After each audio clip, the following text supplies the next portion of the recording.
MD mephedrone विक्री करणाऱ्या चौघे अंमली पदार्थ विरोधी पथकाच्या जाळ्यात 3.22 लाखांचा मुद्देमाल जप्त। अंमली पदार्थ विरोधी पथकाने कारवाई करत एमडी मॅफेड्रॉन विक्री करणाऱ्या चौघा आरोपींना अटक केली असून 3,22,500 रुपयांचा मुद्देमाल जप्त केलाय।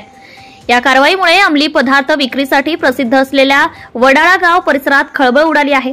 गोपनीय माहितीवरून कारवाई अंमली पदार्थ विरोधी पथकाच्या प्रभारी वरिष्ठ पोलीस निरीक्षक सुशीला कोल्हे यांना माहिती मिळाली की अजय भिका रायकर, मोहसिन हानिफ शेख आणि अल्ताफ पीरन शहा हे 61.5 ग्रॅम एमडी मॅफेड्रॉन विक्रीसाठी अशोका मार्ग येथे येणार आहेत। यावरून पथकाने तात्काळ सापळा रचून आरोपींना ताब्यात घेतले।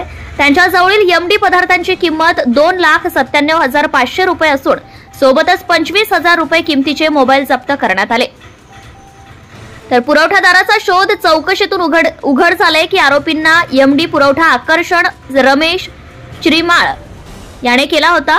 त्याचा शोध सर्व आरोपींविरुद्ध इंदिरानगर पोलीस ठाण्यात एनडीपीएस कायद्यानुसार गुन्हा दाखल करण्यात आला आहे।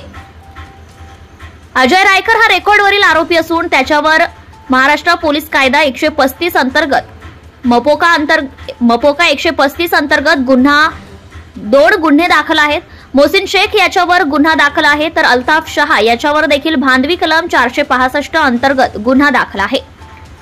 सर्व आरोपींना न्यायालयात हजर केले असता त्यांना 9 डिसेंबर 2024 पर्यंत पोलीस कोठडी सोडवण्यात आली आहे। कामगिरीसाठी अधिकारी व पथकांचा सहभाग। या कारवाईत पोलीस आयुक्त संदीप कर्णिक, उपआयुक्त प्रशांत बच्छाव, सहाय्यक आयुक्त संदीप मिटके यांच्या मार्गदर्शनाखाली वरिष्ठ पोलीस निरीक्षक सुशीला कोल्हे व त्यांच्या पथकाने सहभाग घेतला आहे। पथकात सहाय्यक पोलीस निरीक्षक सचिन चौधरी, विशाल पाटील, रंजन बेंडाळे, देवकिसन गायकर, संजय ताजने व इतरही अधिकाऱ्यांचा समावेश होता। या कामगिरीमुळे नाशिक शहरातील अंमली पदार्थ तस्करीवर मोठा आघात बसला असून पोलीस प्रशासनाने याबाबत कठोरात कठोर कारवाईचे संकेत दिले आहेत। Subscribe now and press the bell icon. Never miss an update.